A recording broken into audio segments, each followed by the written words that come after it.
खुलुमबाय आं प्रिया नार्जारी गिबियावनो नोंथांमोन गासिखौबो आंनि नार्जारी निउज आपडेट चेनेलाव बरायहरग्रोनाय थाबाय। रादाब नायनो मोजां मोनग्रा नोंथांमोननि थाखाय आं गोदान मोनसे खौरां लानानै फैबावलायबाय। फैदो दानिया खौरांखौ जोबजासिम नायलांदो। थांनाय 9 अक्ट'बर एबा मैयानि सानाव BKWCनि बानजायनायाव दाउ अमा आरो ना फिसिग्रा फिसिनाय फोरोंथाय होनाय हाबाफारिनि गेजेरजों गासै 700नि बांसिन आबादारिफोरनो 10,000 राङै अनसुंथाइ गथायदों।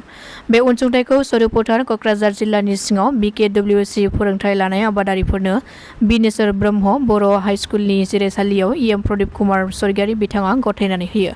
मैयानि बे अनसुंथाइ राननाय हाबाफारियावनो गलाघाट जिल्ला UBPOनि आफादगिरि मुकुन्द बसुमतारी, गलाघाट जिल्ला एबसुनि बोसोनगिरि नीलेश्वर ब्रह्म, UBPOनि गौथुमारि नेहाथारि कादिराम तुलसियारि, धनसिरि जिल्ला बर' थुनलाइ आफादनि नेहाथारि बिनोद बड'सा आरो गोबां दैदेनगिरिफोर आरो आबादारिफोरा बे हाबाफारियाव बाहागो लादोंमोन। गसाइगाव महकुमानि सिङाव थानाय धोनगुरि गामियाव गिख्रंथाव जाथाय।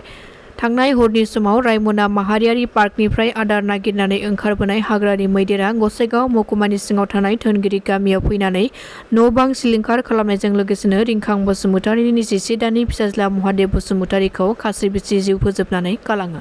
बे जाथाया ओनसोलनाङैनो मोनसे गिखांनाय थासारि सोमजिहोदों। फोथाराव गांसो हानो थांनायनि उनावनो गोमानानै दङमोन सासे 35 बोसोर बैसोनि आइजोआ। न'खरनि सुबुंफ्रा गोबां नागिरसेयावबो आइजोखौ नागिरनानै मोनैनि जाहोनाव पुलिस थानायाव एजाहार होदोंमोन, नाथाय एजाहार होब्लाबो नागिरनानै मोनाखैमोन। नाथाय मैयानि सानाव आइजोनि गोथै देहाखौ बोखांनो हायो फोथारनिफ्राय। बे जाथाया सोमजिदों सनितपुर जिल्लानि पुलिस थानानि सिङाव थानाय खातनिबारि गामियाव। मैया गामिनिनो सासे सुबुङा फोथाराव गांसो हानो थांनाय समाव आइजोनि गोथै देहाखौ नुयो। थैनाय आइजोनि देहायाव सि गैयामोन आरो गोथै देहाया दाबसेयाव आरो आइजोनि सेन्देलखौ दाबसेयाव नुनो मोननाय जादों होननानै फोरमायथिदों गामिनि सुबुंफोरा। जेराव आइजोखौ सोरबा दुथां सुबुङा जिनाहारि खालामनानै बुथारनायनि सन्देह खालामदों ओनसोलनि सुबुंफोरा। अरुणाचलाव अखा हाबाय थानायनि जाहोनाव हा गिसिखानानै आसामनि 4 सुबुंनि जिउ खहा जादों आरो 7 गोब्राबैनो जोखोम जादों। अरुणाचलनि कारसिंसा APST गेजेर सिमायाव थांनाय हरनि 1:30 रिंगासो समाव जादों बे दुखुनांथाव जाथाया।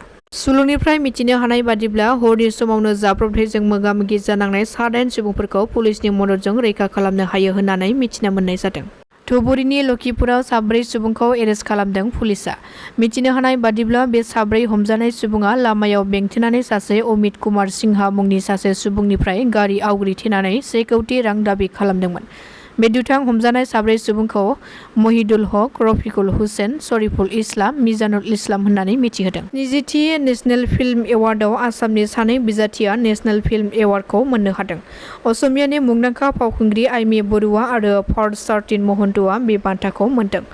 सुलुंनिफ्राय मिथिनो हानाय बादिब्ला आइमि बरुवाया डाइरेक्सन खालामनायाव दिहुनजानाय बिरुबाला विथ 2 पद्मश्री सावथुना नेशनेल एवार्डखौ मोनफुंनो हादों आरो नेशनेल एवार्ड मोननो हानाय गुबुन मोनसे सावथुना जाबाय हारगिला द ग्रेटार एडजास्टेड स्टक। पार्थसान महन्तनि डाइरेक्सनाव दिहुनजादोंमोन बे सावथुना। दासिमनि खौराङा एसेनोसै। नोंथांमोना खौरांखौ नायनानै मोजां मोनदोंब्ला चेनेलखौ साबस्क्राइब खालामनानै लानो हागोन। गोजोन्थों।